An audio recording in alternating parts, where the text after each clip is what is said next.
Hi friends, നമുക്കിന്ന് സാധാരണ നമ്മളുണ്ടാക്കുന്ന കൂന്തൽ റോസ്റ്റിൽ നിന്നെല്ലാം ഡിഫറെൻ്റായി തേങ്ങാപ്പാലും കുരുമുളകും എല്ലാം ചേർത്ത് കൂന്തലൊന്ന് വരട്ടിയെടുക്കാം. ഇത് നമുക്ക് പൊറോട്ടയുടെയും ചപ്പാത്തിയുടെയും ചോറിൻ്റെ എല്ലാം കൂടെ കഴിക്കാൻ നല്ല ടേസ്റ്റാണ്. ഞാനിതിനായിട്ട് 1/2 kg കൂന്തലെടുത്ത് നന്നായി ക്ലീൻ ചെയ്ത് വെച്ചതാണ്. റൗണ്ട് ഷേപ്പിൽ കട്ട് ചെയ്ത് വെച്ചതാണ്. ഇതിലോട്ട് 2 പച്ചമുളക് ചതച്ചതും 1 പീസ് ഇഞ്ചി ചതച്ചതും 5 വെളുത്തുള്ളി അല്ലി ചതച്ചതും കൂടി ചേർത്ത് കൊടുത്തിട്ടുണ്ട്. ഒരു തക്കാളി കട്ട് ചെയ്ത് വെച്ചതും കൂടി ചേർത്ത് കൊടുത്തിട്ടുണ്ട്. ഇതിലോട്ട് കുറച്ച് വേപ്പില കൂടെ ചേർത്ത് കൊടുക്കാം. ഇനി ഇതിലോട്ട് സവാള ചേർത്ത് കൊടുക്കണം. സവാള 2 എണ്ണം എടുത്തിട്ട് ഞാൻ നന്നായി ഫ്രൈ ചെയ്ത് വെച്ചതാണ് ചേർത്ത് കൊടുക്കുന്നത്. നമ്മൾ ബിരിയാണിക്കെല്ലാം ഫ്രൈ ചെയ്തെടുക്കുന്ന പോലെ ഒന്ന് ഫ്രൈ ചെയ്തെടുക്കണം. 1 ടീസ്പൂൺ മല്ലിപ്പൊടി ചേർത്ത് കൊടുക്കാം. 1 ടീസ്പൂൺ മുളക് പൊടി, 1 ടീസ്പൂൺ പെപ്പർ പൗഡർ, 1/2 ടീസ്പൂൺ മഞ്ഞൾപ്പൊടി, 1/2 ടീസ്പൂൺ ഗരം മസാല പൗഡർ. ഇതിലേക്കെല്ലാം പിടിക്കാൻ ആവശ്യമായിട്ടുള്ള ഉപ്പ് ചേർത്ത് കൊടുക്കാം. ഇതിലോട്ട് ഇനി നമ്മൾ ഒനിയൻ ഫ്രൈ ചെയ്ത് വെച്ച അതേ വെളിച്ചെണ്ണയിൽ നിന്ന് 2 ടേബിൾ സ്പൂൺ വെളിച്ചെണ്ണ കൂടെ ചേർത്ത് കൊടുക്കാം. ഇനി നമുക്ക് കൈ വെച്ച് ഇതെല്ലാം കൂടെ നന്നായി തന്നെ ഒന്ന് മിക്സ് ചെയ്തെടുക്കണം. കൂന്തലിൽ മസാലകളും തക്കാളിയും സവാളയും എല്ലാം കൂടെ നന്നായി ഒന്ന് മിക്സ് ചെയ്തെടുക്കാം.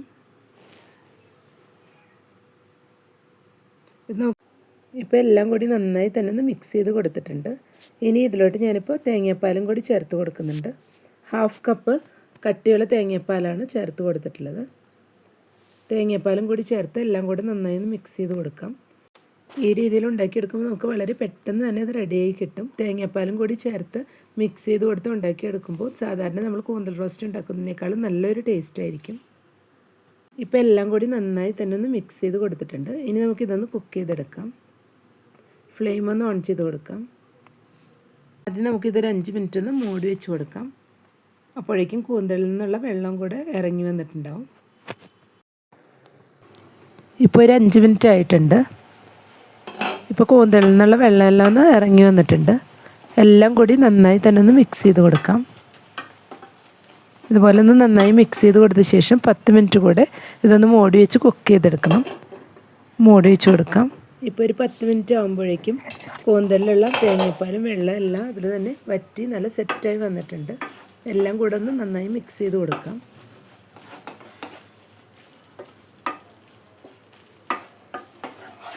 ഇപ്പോൾ എല്ലാം കൂടി നന്നായി തന്നെ ഒന്ന് മിക്സ് ചെയ്തെടുത്തിട്ടുണ്ട്. ഈ സമയം നമുക്ക് ഇതിലോട്ട് 1/2 കപ്പ് നല്ല കട്ടിയുള്ള തേങ്ങാപ്പാലും കൂടെ ഒഴിച്ചു കൊടുക്കാം. ഇനി ഇതെല്ലാം കൂടി ഒന്നുകൂടെ ഒന്ന് മിക്സ് ചെയ്ത് കൊടുക്കാം.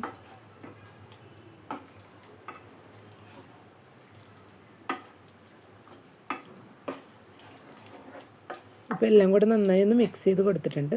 ഇനിയൊരു 3 മിനിറ്റ്സ് കൂടെ ഓപ്പൺ ചെയ്ത് വെച്ച് ഇതൊന്ന് വറ്റിച്ചെടുക്കാം. കുറച്ചുകൂടെ ഒന്ന് വറ്റി നല്ല തിക്കായി വരണം. ഇതുപോലെ ഒന്ന് ഓപ്പൺ ചെയ്ത് വെച്ച് വറ്റിച്ചെടുത്താൽ മതിയാവും.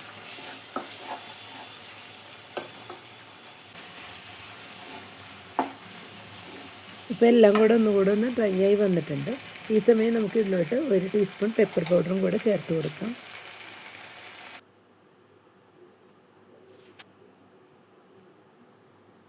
1/2 ടീസ്പൂൺ പെരിഞ്ജീരകം പൊടിച്ച് വെച്ചതും കൂടെ ചേർത്ത് കൊടുത്തിട്ടുണ്ട്. കുറച്ച് വേപ്പില കൂടെ ഇപ്പോൾ ചേർത്ത് കൊടുക്കുന്നുണ്ട്. ഇനി എല്ലാം കൂടി ഒന്നുകൂടെ ഒന്ന് മിക്സ് ചെയ്ത് കൊടുക്കാം. ഇപ്പോൾ എല്ലാം കൂടി നന്നായി തന്നെ ഒന്ന് മിക്സ് ചെയ്ത് എടുത്തിട്ടുണ്ട്. ഇനി നമുക്ക് ഫ്ലെയിം ഓഫ് ചെയ്യാം. ഇപ്പോൾ തേങ്ങാപ്പാൽ ഒഴിച്ച് വരട്ടിയ കൂന്തൽ റോസ്റ്റ് ഇവിടെ റെഡിയായി വന്നിട്ടുണ്ട്. നമുക്കിത് ചപ്പാത്തിയുടെ കൂടെയും ചോറിൻ്റെ കൂടെയും പൊറോട്ടയുടെ കൂടെയും എല്ലാം കഴിക്കാൻ നല്ല ടേസ്റ്റാണ്. അപ്പോൾ എല്ലാവരും ഒരു തവണയെങ്കിലും ഈ രീതിയിലൊന്ന് ട്രൈ ചെയ്ത് നോക്കുക. ഇഷ്ടപ്പെട്ടെങ്കിൽ ലൈക്ക് ചെയ്യാനും ഷെയർ ചെയ്യാനും സബ്സ്ക്രൈബ് ചെയ്യാത്തവർ സബ്സ്ക്രൈബ് ചെയ്ത് സപ്പോർട്ട് ചെയ്യാനും കൂടെ തന്നെ ഫീഡ്ബാക്സിനെല്ലാം അറിയിക്കാനും മറക്കരുത്. Thank you.